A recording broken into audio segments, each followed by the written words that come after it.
Michée, chapitre 5.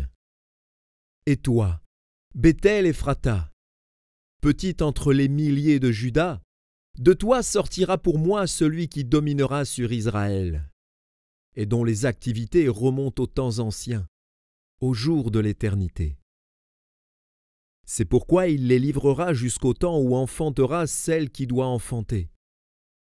Et le reste de ses frères reviendra auprès des enfants d'Israël.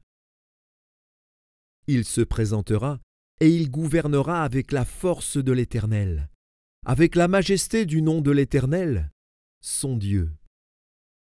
Et ils auront une demeure assurée, car il sera glorifié jusqu'aux extrémités de la terre. C'est lui qui ramènera la paix. Lorsque l'Assyrien viendra dans notre pays, et qu'il pénétrera dans nos palais, nous ferons lever contre lui 7 pasteurs et 8 princes du peuple. Ils feront avec l'épée leur pâture du pays d'Assyrie et du pays de Nimrod au-dedans de ses portes. Il nous délivrera ainsi de l'Assyrien lorsqu'il viendra dans notre pays, et qu'il pénétrera sur notre territoire. Le reste de Jacob sera au milieu des peuples nombreux comme une rosée qui vient de l'Éternel, comme des gouttes d'eau sur l'herbe. Elles ne comptent pas sur l'homme, elles ne dépendent pas des enfants des hommes.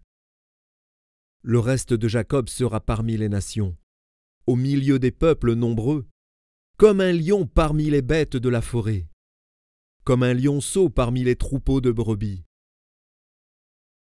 Lorsqu'il passe, il fout les déchire, et personne ne délivre.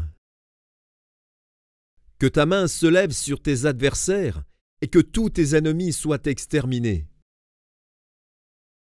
En ce jour-là, dit l'Éternel, j'exterminerai du milieu de toi tes chevaux, et je détruirai tes chars. J'exterminerai les villes de ton pays, et je renverserai toutes les forteresses. J'exterminerai de ta main les enchantements, et tu n'auras plus de magiciens.